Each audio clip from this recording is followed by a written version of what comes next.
เสื้อทั้งวาจารย์เอาให้เพิ่นเมื่อกี้นี่พี่น้อง แม่เพิ่นซื้อแล้วเอาให้ทางน้องของเจ้านำปุ๊บ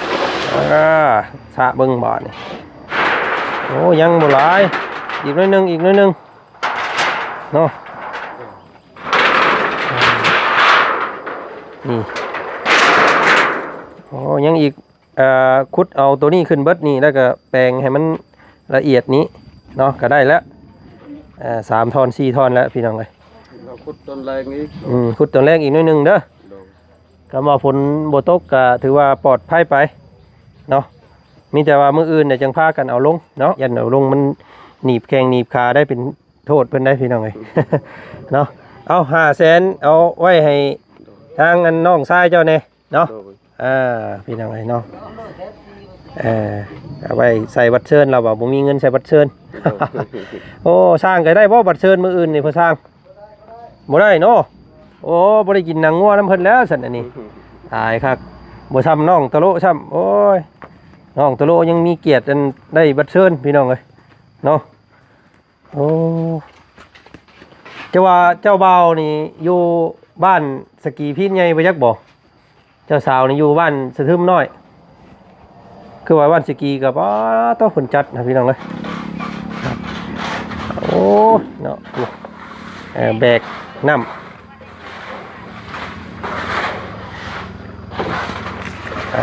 ตะโลเพิ่นแบกน้ำอยู่แม่ทายตะโลเพิ่นแบกน้ำอยู่ ผืดเลย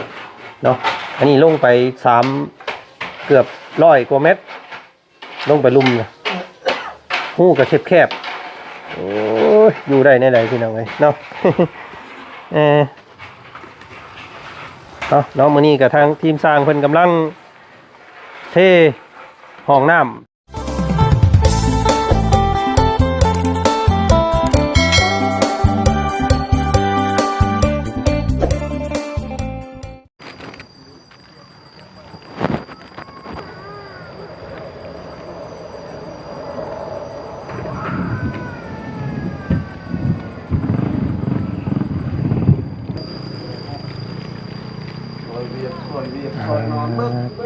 พี่น้องเลยเนาะตัดภาพมาทางพี่บรรยากาศฝนโปรยปลายเนาะมิดฝนกระนำวันไหวลงมาเมื่อกี้นี้พี่น้องเลยเนาะเฮ็ดให้ดินผ้าอากาศซุ่มเย็นแน่หลังจากห้อนปูดูเนาะฝนตกเมื่อกี้นี้พี่น้องเลยเนาะผ้าห้องตึ้งตั้งอยู่เนาะตอนนี้ก็เป็นเวลาประมาณบ่ายโมงพี่น้องเลยเนาะทางบาจันพาพี่พาน้องเข้ามาอัปเดตความคืบหน้าของการเฮ็ดเฮือนน้องตะโลอีกคือเก่าเมื่อนี้พี่น้องเลยเนาะมาเห็นเพิ่นลุกได้แล้วพี่น้องเลยเนาะรอบนี้โอ้ยเอาสบายดีเป็นนี่ได้เนาะโมไหวเมื่อยแห้งแล้วแกลึแล้วแบบนี้พี่น้องไงนอนนี่ว่านี่ได้นอนภาษาเจ้านี่เบะลึเบะนอนคักนอนแน่นี่ว่านี่ได้เบะลึโอ้เบะนอนเนาะเบะเอาพี่น้องเลยสากเบ็ดเต็มที่แล้วก็มาเบิ่งงานซอยทีมสร้างคนนี้แล้วมื้อนี้เนาะใส่คืนดินใส่ดินอีกใส่คืนดินโอ้ยข่อยงงกับเจ้าเอาลิ้นเข้าอีกมันยังบ่เพียงเนาะสั้นตัวพี่น้องเลยเนาะขุดเอาอีพุ่นคือเก่าเด้อเนาะอยู่หันมันโกนแล้วพี่น้องเลยต้นไม้ต้นตอกแล้วเนาะตื่นขึ้นมาก็เอาดินซอยสร้างเอาเขาอีกคือเก่านี่พี่น้องประมาณจัก2-3 ล้อพอแหละเนาะตัวพอสร้างกินแต่ว่าเข้านะเอาซื้อปลามาซื้อปิ้งปลาสร้างกับบริพักเลยบริพักเลยเอาเลยโอ้ยซื้อปลาเซ่มาให้มื้อนี้พี่น้องเลยซื้อปลาเซ่กับสิ้นหมูปิ้งหมูเนาะ เอาพักแล้วก็ไม่เห็นเป็นอีกเพียงว่าเห็นตัวแล้วแล้วแล้วบ่ แล้ว อ๋อไวแท้นี่พี่น้องเลยเนาะโอ้มืดคือบาดนี้สรุปแล้วนี่อันเพิ่นลื้อออกเนาะตัวเก่าเนาะ เอาไปใส่ทั้งหลัง เอาไปใส่ทั้งหลัง ตัวนี้ก็แล้ว เบิ่งพี่น้องเลยเนาะโอ้ย พักผ่อนเลย งามพี่น้องเลยเนาะนี่เพียงต้อมมอมอัดคักปานยังบาทนี่เนาะโธ่พี่เรียบร้อยทั้งหลังบ้านก็จอดมิดซิดบาทนี่พี่น้องเลยเนาะอันนี้ต้นหมากกันเผาน้องเพิ่นปะตากแดดไปรถอันนี้มันนี่ปะไปชี้รถมันบ่ตายเนาะเดี๋ยวจังพากันเดี๋ยวจังให้น้องเพิ่นปลูกให้เพิ่นนั่นก่อนนี่เนาะโอ้บรรยากาศดีมื้อนี้พี่น้องเอ้ยทั้งนี้น้องอันตะโลเพิ่นเอานี่คุ้มไว้เนาะเพราะว่าย่านน้ำท่วมพี่น้องเอ้ยเนาะมีแต่สิให้พาทีมช้างเพิ่นกับน้องชายตะโลแล้วก็น้องตะโลเพิ่นเอาอันนี้ลงแล้วพี่น้องเอ้ยเนาะเพราะว่าย่านผลตกแห้งเลยน้ำมันสิท่วมอีกนะเนาะมีแต่สิพยายามให้เอาทอเอาลงหลุมว่าซั่นซะพี่น้องเอ้ยมันจังบ่ย่านน้ำเนาะโอ้นี่พี่น้องเอ้ยเรียบร้อยแล้วทั้งนี้เนาะเฮ็ดต้อมมอมบาทนี้จ้ะนี่เพิ่นสิเทตัวนี้ก่อนบ่อันพอสร้าง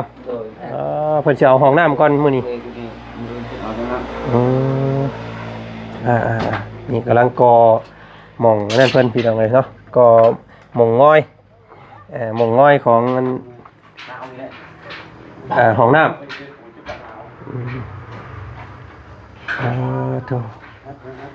ลองเบิ่งพี่น้องเนาะสร้างเพิ่นก็ยันบ่ลงว่าซั่นซะเนาะใช้ตัวนี่เรียบร้อยห้องครัวเนาะมืดคือบาทนี่นี่พี่น้องเอ้ยปึ๊บปั๊บสีจากแน่นๆหน่อยนึงแน่เพราะว่ามันยังใหม่อันนี้เพิ่นย้ายปูนมาไว้พี่เลยเนาะอันนี้เป็นแม่เพิ่นว่าสิเอาเป็นห้องนอนเนาะเฮ้ยตะโลเพิ่นนอนตารางก็ได้นอนเทิงก็ได้มืดทางนั้นพี่น้องเพิ่นย่านพลพระเข้าว่าซั่นซะทางนี้มันต่ำเนาะเอาคอนลงไปต่ำแล้วมันบ่พระพลว่าซั่นซะเนาะแล้วก็เป็นระบายลมได้ดีพี่น้องเอ้ยเนาะทางซ้ายทางขวาโอ้ห้องกว้างเลยเนาะยาว4เมตรกว้าง3เมตรเนาะมื้อนี้อาจจะสำเร็จแต่ห้องน้ำเนาะพอสร้างเนาะตัวเทพื้นตารางเฮือนนี่น่าสิเป็นมื้ออื่นเนาะ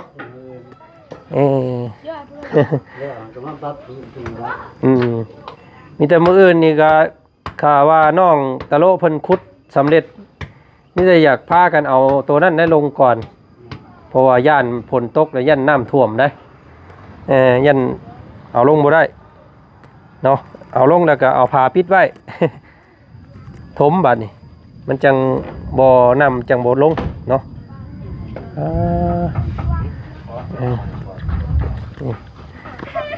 ตะโลมันตื่นปุ๊บงานเข้าปั๊บเลยพี่น้องเลยเนาะผมหันจักสติงน็อกหอนพี่น้องเลยมันน็อกกินน้ำมันหลายโพดก็เลยจักตาย จักโบเลินเนาะเกือบโบตื่นว่าฉันนอนปุ๊บเนาะซ่อมปานซ่อมตายว่าฉันพี่น้องเลย เนาะว่าได้ความเมื่อยนี่มันนอนมอนมิ่งเขาได้พี่น้องเลยเนาะเนาะฝนตกเมื่อกี้นี่พี่น้องครับพอดีให้ซุ่มเย็นเนาะโบแห้งโบคอยพอดีเฮ็ดให้อากาศเย็นใส่คอยแบบนี้ว่า เอาเงินนำเบาจัดเด้อบ่มีเงินใส่บัตรเสิร์ฟหรอก บ่ โดย น้องชายบ่ โดย เพิ่นขุดได้แล้วบ่ โดย เรียบร้อยเลย เราขุดต้นแรงอีกแต่ ให้มันสิเอาเงินโลดเนาะ โดย โอเคบ่เป็นหยังเนาะเดี๋ยวอาจารย์จัดให้พี่น้องเลยเนาะ แต่ว่าบ่มีเงินใส่บัตรเสิร์ฟ โอ้วัดเชิญงานแต่งบ่ โดย อยู่บ้านใด บัญชา อยู่ทางเรื่องนี้ มีงานแต่งบ่โอ้พี่น้องเลยมื้ออื่นสร้างสิได้มาอยู่บ่ซั่นนี่เนาะจะว่าไปกินดองเชยไปจักมื้ออื่นตามเบิ่งหั่น คันถึกบัตรเสิร์ฟก็ไปแหละ อืม คันบ่มีก็เขาบ่ไป อืมเจ้าก็ได้บ่ บ่เคย ได้แต่น้องเจ้า โดย โอเคเนาะบ่มีปัญหาพี่น้องเลยทั้งอ้ายจ่ายให้เพราะว่าถ้าสำเร็จแล้วก็มีแต่มื้ออื่นยังพากันเอาลงเนาะท่อมันน่ะคำหรือว่าย่านมันฝนตกมื้อแรงนี่โอ้ผูกพี่น้องเลยมาอะไรฝนเนาะเป็นงูนลงในทางนั้นพี่น้องเลยฝนตกละเนาะหรือว่าสิเอาลงมื้อนี้บ่ย่านว่าน้ำมันเต็มเด้พี่น้องเลยเนาะ ปุ๊ก ปกไว้แล้ว โดย เอาเดี๋ยวเขาจังไปเปิดเบิ่งน้ำกันมันได้รับได้บ่พี่น้องหรือว่ายังกับบุหลายเนาะ โดย อืมอ่าเอาขุดไป มันดินอันนั้นยังหลายอยู่กะอันนั้นก็ได้น้องเลยเอาดินอันนี้เข้าก็ได้ดินโตดินทรายดินอันนั้นมันหลายอยู่เอาดินทรายก็ได้มันส่วนง่ายไปเนาะมันสิเดืออยู่แล้วแหละนี่มันจังโบได้มันจังโบคุดนักนี่เอาส่วนเอาตัวที่ว่าสร้างเพิ่นห่อนออกนี่เนาะมันเป็นเนี่ยนะทรายโบงามเพิ่นเอิ้นตักเอาจังไงตัวนี้เพิ่นห่อนเอาทรายละเอียดเรียบร้อยแล้วเนาะนี่จะเอาไปปรับหนามัน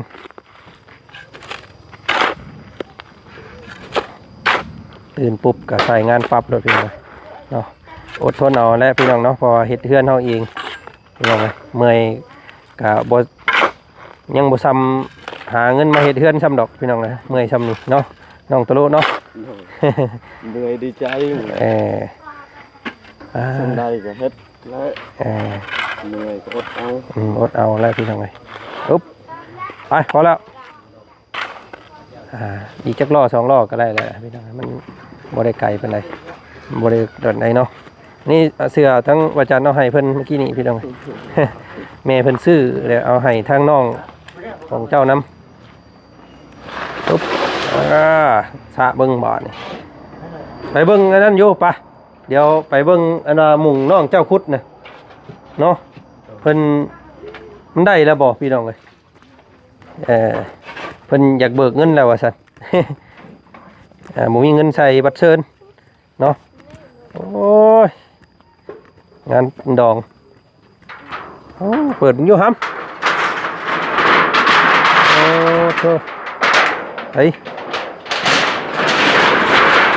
โอ้ยังบ่หลายอีกหน่อยหนึงเนาะนี่โอ้ยังอีกขุดเอาตัวนี้ขึ้นเบิดนี่แล้วก็แปลงให้มันละเอียดนี้เนาะก็ได้แล้ว3 ท่อน 4 ท่อนแล้วพี่น้องเอ้ย เราขุดต้นแรงอีก ขุดตัวแรกอีกหน่อยหนึงเด้อคำว่าฝนบ่ตกก็ถือว่าปลอดภัยไปเนาะมีแต่ว่ามื้ออื่นเนี่ยจังพากันเอาลงเนาะมีรุ่นเบิ่งว่ามันสิตกอีกบ่ฝนมื้อแรงคำว่านั่นก็เอาอันนี้ปกไว้คือเก่าแหละเนาะเพิ่นอยากเบิกเงินที่ไปทางใดได้แต่ตอนนี้น้องเจ้า ไปเลย ไปละไปเข้ามาเราก็ไปจักรอบกันไป ใส่ค่อยเราว่าค่อยบ่กล้าเว้า บ่กล้าเบิกเงินบ่ เดี๋ยวอาจารย์เอานับเงินให้เพิ่นก่อนสิพี่น้องเอ้ยจ้างเพิ่น500,000เนาะ ให้น้องเพิ่นขุดให้ตะโลเพิ่นปิดไว้ก่อนซะตัวนั้นไม่นั่นเดี๋ยวจังอันนั้นอีกพี่น้องเลย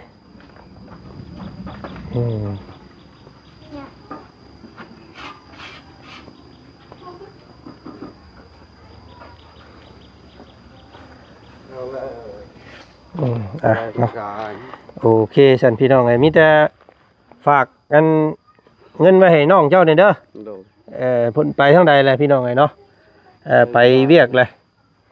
ไปเลาะแถวบ้านเลยเราบ่มักอยู่เหือนแม่นบ่พี่น้องไงเอาเนาะโอเคมีแต่เพิ่นให้เพิ่นมาแปลงให้มันแล้วเด้อมื้อแรงมื้ออื่นยังพากันเอาลงแต่เช้าเนาะอ้ายมาก่อนอ้ายสิพาเอาลงพี่น้องไงเด้อเนาะจังหลายคนจังเบิ่งนํกันแหละว่าซั่นซะยันเอาลงมัน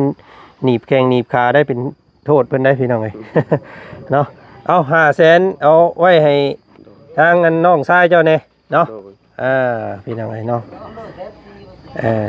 เอาไว้ใส่บัตรเชิญเราบอกบ่มีเงินใส่บัตรเชิญ โอ้สร้างก็ได้บ่บัตรเชิญมื้ออื่นนี่เพิ่นสร้างบ่ได้เนาะโอ้บ่ได้กินหนังงัวน้ำเพิ่นแล้วซั่นอันนี้ตายคักบ่ซ้ำน้องตะโลซ้ำโอ้ยน้องตะโลยังมีเกียรติอันได้บัตรเชิญพี่น้องเอ้ยเนาะโอ้จะว่าเจ้าบ่าวนี่อยู่บ้านสกีพีนใหญ่บ่ยักบ่เจ้าสาวนี่อยู่บ้านสะทึมน้อยคือว่าบ้านสกีกับต้องผลจัดนะพี่น้องเลยเนาะงานอย่างยิ่งใหญ่เลยทางนั้นอยู่พี่นี่เวลาเพิ่นมีงานดองงานอย่างนี้กินกันดีๆเนาะเกินทางบ้านบ่าวจันบ่านั่นแล้วยังบ่ซ้ำพี่น้องเลยอันนี้ป้อเบียร์ระดับ100-200ล้างได้เพิ่นเฮ็ดเนาะป้าบ้านของทางบ่าวจันนี่ระดับ4-50นี่ก็ว่าหลายแล้วอันนี้นี่โอ้โตกินกันพลึกลีรุ่นแบบว่าทุกไปข้างนึงเลยนะรุ่นแบบเคาะคอดได้นะเอาเมียแต่ละรอบทางเวียดนามมันหมดโมงกับหมดคือกันเป็นเวลาบ่เป็นเวลาทั้งฮอดโมงแล้วปิดเลยทางนี้บ่จักโมงจักยังอันนี้นี่พอสร้างเพิ่นเฮ็ดแนวใดเนาะอ๋อเพิ่นเอาฐานตัวนั้นตั้งโถส้วมก่อนเนาะแม่นบ่ปองไว้เพื่ออันนี้มือจึงขุดเซาะลงไปพุสวดพุ่นแล้วยังเทให้จอดไปพาเพิ่นเลยเนาะบัดนี้เนาะอันนี้เป็นฐานตัวตั้งซื่อเอาลองเบิ่งพี่น้องเลยเนาะว่าเพิ่นสิเฮ็ดแบบใดเพิ่นย่านมันบ่ลงสร้างก็ย่านเป็นโทษว่าซั่นพี่น้องเอ้ยเนาะ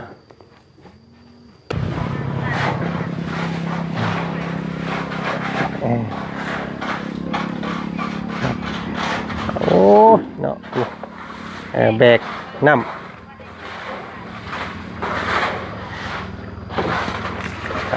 ตะโลเพิ่นแบกน้ำอยู่แม่ทายตะโลเพิ่นแบกน้ำอยู่ ครับผมกำลังแบกกันหาบน้ำจากอันสร้างเพิ่นขึ้นมาแต่อันน้ำสร้างพุ่นเนาะแบกเอาเพิ่นติดธุระเพิ่นเฮ็ดเฮือนเพิ่นอยู่แม่โอ้ยเนาะแบกนักเลยดิทางเงินตะโลเพิ่นนี่โอเค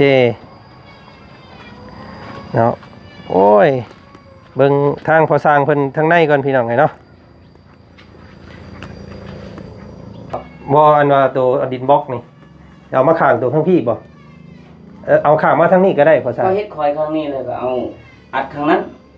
อ๋อเฮ็ดค่อยทางพี่โดยแล้วก็สิเอาอันนี้ไปนี่เนาะแล้วก็เทเพียงได้ตัวนี้เนาะ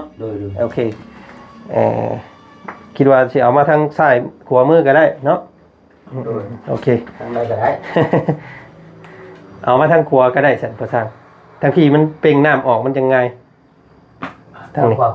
เอาน้ำออกทางพี่โดยทางนั้นก็ได้โอเคโอ้มันเสียงกล้องขึ้นๆได้พี่น้องเข้าห้องน้ำแล้วเนาะ โอ้เนาะเป็นเบ่งมือแข่งกับปูนเนาะผสมกันคักทางตะโลกับแบกน้ำมือเทพื้นหายืมท่อ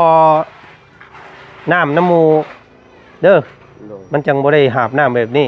เฮ็ดแบบนี้โอ้ยตายอีกแล้วพี่น้องจักนอกอีกแล้วเนาะทางแม่ผู้ซอยเจ้าเพิ่นยังย่านจักมันนอกอยู่เนาะนอกเรื่อยนอกเรื่องเลยมันน้ำมันข้างอยู่หั่นแล้วเพิ่นว่าเนาะติดบ่ได้หัวเทียนบอดหั่นโอ้ยเนาะหัวเทียนคนบอดมันบ่คือหัวเทียนรถบอดเด้พี่น้องเนาะเอาทางแม่เพิ่นโทรมาล้มน้ำเมื่อกี้นี่เนาะก็อาจจะมีงานต่อให้สร้างอีกแน่เนาะสร้างอยู่นี่แล้วสร้างบ่ไปใช้ลอกบาทนี่เนาะเพิ่นสิให้สร้างเฮ็ดอันท่อน้ำหม่องเก็บน้ำเพิ่นว่าแต่ว่าเอาท่ออันนี้นะก็เคยเฮ็ดอยู่บ่พอสร้างอันอ้ายสร้างเอาท่อเรียงกันขึ้นแล้วก็สาบทางนอกในแล้วก็เอาน้ำกลับไว้หั่นเลยนะเนาะ3ท่อนนี่มุงอันน่ะทรายค่านี่เวลาน้ำเพิ่นเฮ็ดหางดินลงมาเก็บน้ำไว้หั่นเดี๋ยวสิสั่งท่อมาเพิ่มนี่เพิ่นก็โอ้ยเนาะกล้าให้ตะโลแบบว่าอยู่เย็นเป็นสุขไปเลยนะพี่น้องเอ้ย เนาะโอ้อิจฉาตะโลเด้พี่น้องเอ้ยเนาะ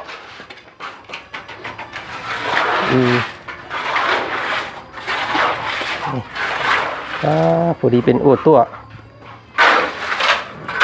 ดินอยู่ทั้งนี้นี่เพิ่นนิยมเอาดินนี่เนาะแต่ว่าทั้งบ้านของบ่าวจันทร์คือเป็นดินแห้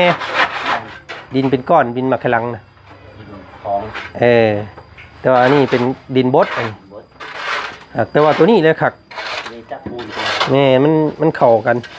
เวลาเขาผสมปูนเนาะแต่แล้วอันแม่เจ้าว่าสิให้เจ้า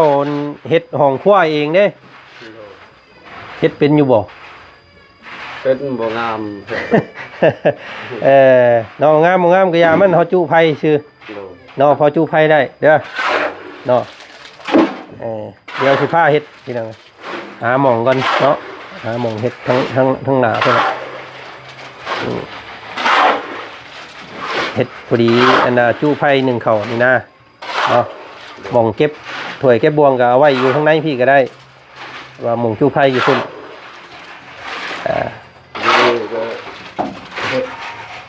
นอนแล้วเพื่อว่า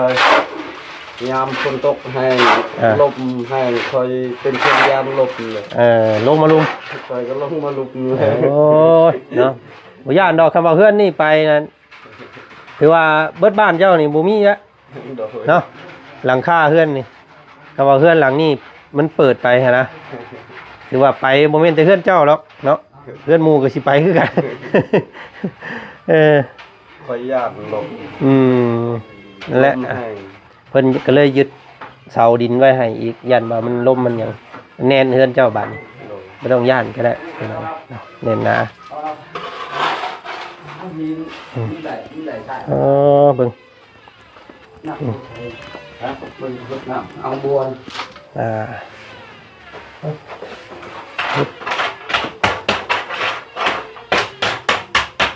ยังไงก็ได้พอสร้างเลยบ่ให้น้ำมันอัง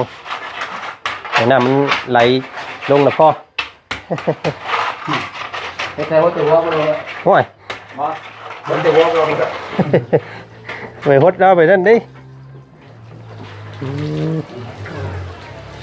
ขนาดเข่าทำซ้ำนี่เนาะเข่าอันห้องน้อยๆซ้ำนี่ก็ยังหายใจผืดแต่พี่น้องไปเชิญเดินลงไป3-4เป็น100 เมตรเนาะทีมงานนั้นเพิ่นติดอยู่ในถ้ำนะว้าวขนาดเข่ามาห้องน้ำบักกุ้งกวางนึงยังแบบว่าหายใจแบบผืดเลยเนาะอันนี้ลงไปเกือบ100 กว่าเมตรลงไปลุ่มนะหู้กับแคบๆโอ้ยอยู่ได้ในไหนพี่น้องไงเนาะเนาะมื้อนี้กับทางทีมสร้างเพิ่นกำลังเท ห้องน้ำพี่น้องเนาะคือสิสำเร็จมื้อนี้มื้ออื่นเทพื้นเพื่อนแล้วก็เทตามขอบบ้านเนาะกันเปื้อนก็สำเร็จมื้ออื่นพี่น้องเลยกับมื้ออื่นนี่ก็สิได้เมื่อหาลูกเมียก่อนเนาะอาทิตย์เด้4-5 มื้อเลยปุ๊บปุ๊บ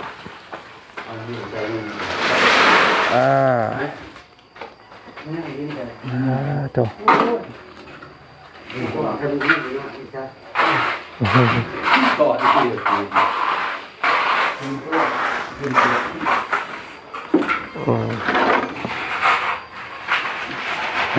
โอเค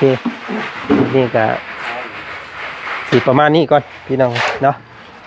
เบิ่งเป็นระยะเนาะก็ขอบพระคุณเบิดสุขุสุขคนพี่น้องเลยที่ติดตามเนาะเบิ่งคลิปจนจบโดยโปรแกรมโฆษณาให้บ่จันเนาะขอบพระคุณหลายๆที่ส้มเบิ่งเข้ามาเนาะ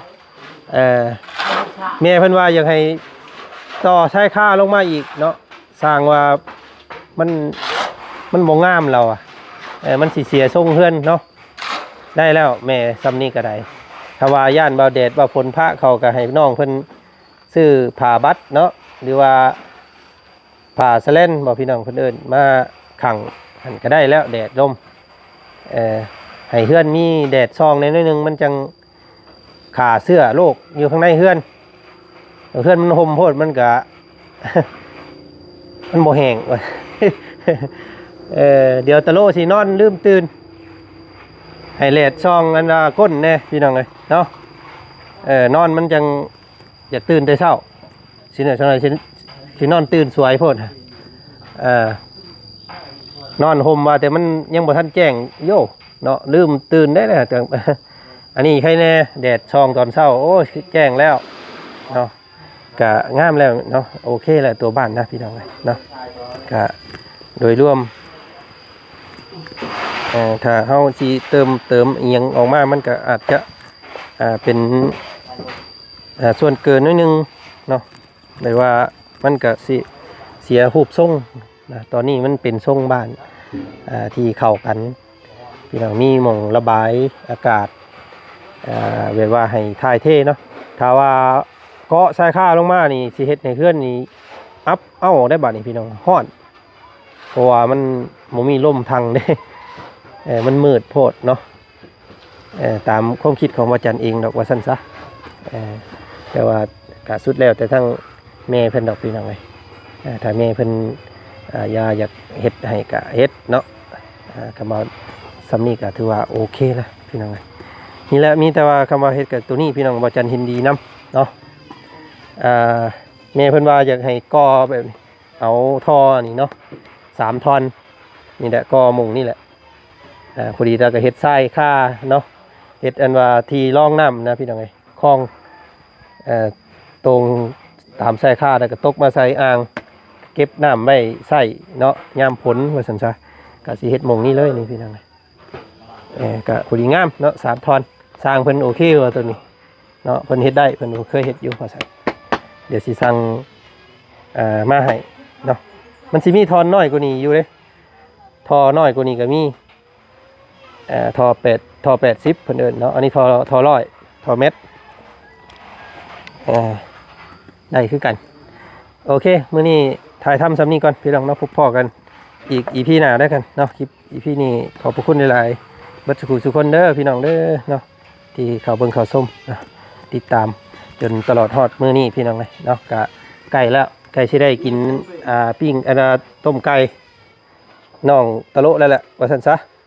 มารอบหน้าได้พาทีมสร้างเพิ่นมากินต้มไก่พี่น้องเลยเนาะอยู่บ้านตะโลเพิ่นขึ้นบ้านใหม่วันประมาณพฤหัสวันพุธเนาะโอเคมื้อนี้ทางบ่จันขอตัวจบคลิปนี้เพียงส่ำนี้ก่อนเนาะพอกันใหม่สบายดีพี่น้องเลยเนาะ